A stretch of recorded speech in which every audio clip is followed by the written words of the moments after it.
Jamen, vi er samlet i dag til en mindehøjtidelighed. Vi har nemlig her i Center for Voldsforebyggelse sat 287 mindeplader op ved Medborgerhuset i Aalborg.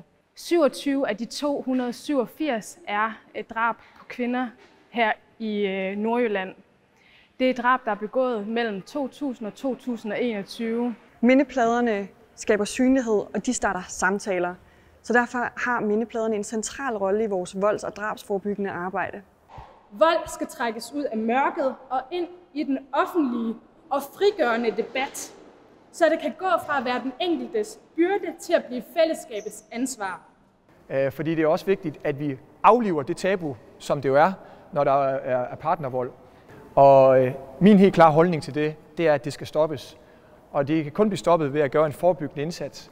Så derfor er jeg rigtig glad for, den dag Ditte og Cecilie kom ind på mit kontor og fortalte omkring jeres projekt, og hvordan vi som Aalborg Kommune kunne være med til at bidrage til at forebygge det her, og skabe en bevidsthed om det store problem, der er i vores samfund omkring vold mod kvinder. Lige netop placeringen her, synes jeg er meget afgørende, fordi cirka hver 14. dag, der har vi byrådsmøde hernede, det ved dem fra Aalborg Bibliotekerne, der kommer vi herned, og det at blive mindet om, hver gang vi har byrådsmøde, at der er nogen ude i vores samfund, som oplever vold, som oplever ulykke, det skal vi håndtere. Selvom vi er så stolte over, at vi er Europas gladeste by, så er der stadig ikke nogen, der oplever ulykken.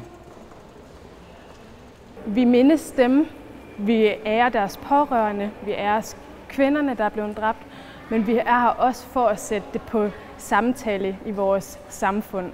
Vi ved nemlig, at jo mere tydeligt vi snakker om vold og voldsforebyggelse, jamen jo bedre muligheder er der for at reducere vold og forebygge vold.